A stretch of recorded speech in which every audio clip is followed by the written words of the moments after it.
Holly Willoughby found herself caught between two opinions over teenagers receiving the COVID-19 vaccine on Tuesdays this morning. A live debate between two doctors left Holly admitting that it does make you think about whether it's the right move for children and teenagers to be jabbed, after Chris Whitty advised this week that those aged 12 to 15 should be offered single doses of Pfizer's jab in the coming days. Holly, 40, pointed out that the announcement affects her and her 12-year-old son Harry. The presenter, who is also mother to Belle, 10, and Chester, 6, chimed in as she and Philip Schofield listened to Dr. Renee Hondecamp's against and Dr. Philippa Kay's for arguments. This virus does very little harm.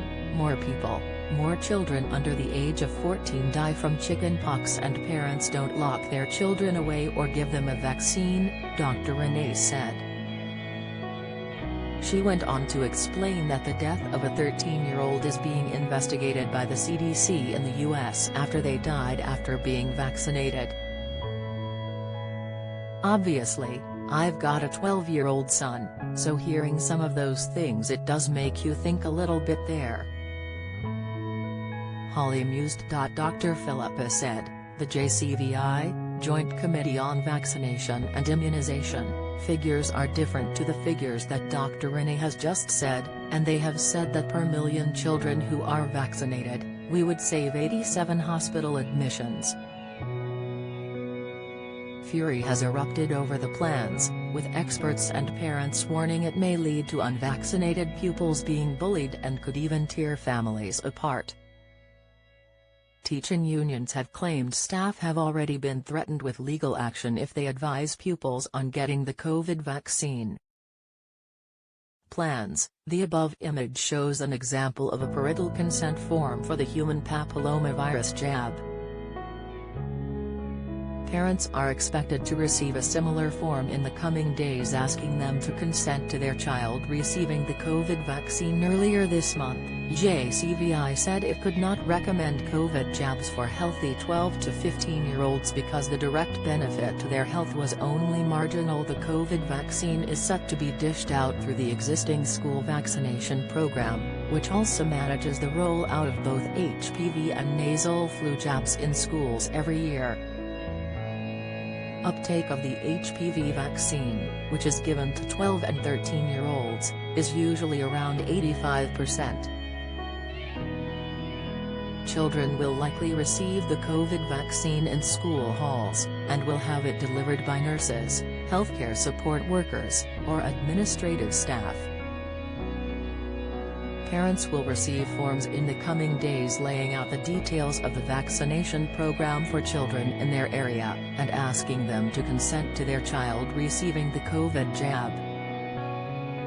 In cases where the parent and child disagree with each other, they will be dragged into school for a meeting with a clinician to try to get both parties on board. However, children will have the final say as long as they are deemed competent enough. Medics decide their maturity through the Gillick test, which has been in place since the 1980s and involves a professional asking a child about their understanding of the advantages, disadvantages and long-term impacts of vaccination. Plans to vaccinate all over 12s across the UK descended into further confusion and controversy on Monday as Britain's vaccines minister admitted Year 7 children could ignore their parents' wishes, while Tory MPs warned the jab policy will tear families apart.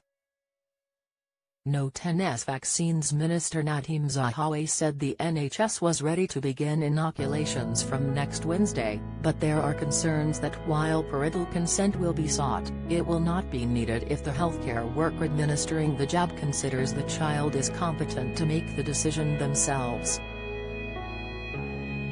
Mr. Zahawi admitted that 12-year-olds will be able to override their parents' wishes on COVID jabs, but he admitted it is likely to be a very rare occurrence. He also said parents shouldn't be stigmatized if they are hesitant about their children being vaccinated, given that top advisors insisted the benefits only marginally outweighed the risks. But in more confusion, a senior member of the JCVI, Professor Anthony Harnden, suggested there would be a sliding scale of competency, meaning that it would be easier for a 16-year-old to overrule a parent than for a 12-year-old who is less likely to be deemed competent under the Gillick test, which has been in place for the medical treatment of minors since the 1980s. Cotswolds Conservative MP Sir Geoffrey Clifton Brown told MPs he finds COVID jabs for secondary school children, and the rows it will cause, deeply troubling. He said, it will pit parents against parents. Parents against teachers, with a poor child stuck in the middle wondering what to do, for very little benefit for the child themselves, with a lack of long-term data of the potential harm. And, above all, what really concerns me about this is the Gillick doctrine of treating children without parental consent will become the norm for a whole range of medical procedures. Fellow Tory MP Marcus Fish has claimed it is a very dark day for our country, while Ian Duncan Smith said he is sure the vaccines diktat will cause disputes within families after Mr Zahawi confirmed the plans to offer a single Pfizer jab to healthy 12 to 15-year-olds during a speech to the House of Commons. Conservative Dr. Caroline Johnson added, I have given many vaccines in my time, including hundreds more recently of COVID vaccines. Half of children have already had coronavirus and are very likely to get it again. Does the minister really believe that vaccinating 3 million children to prevent an average of 4 days of school or less is really reasonable? This Morning airs weekdays at 10 a.m. on ITV and ITV Hub.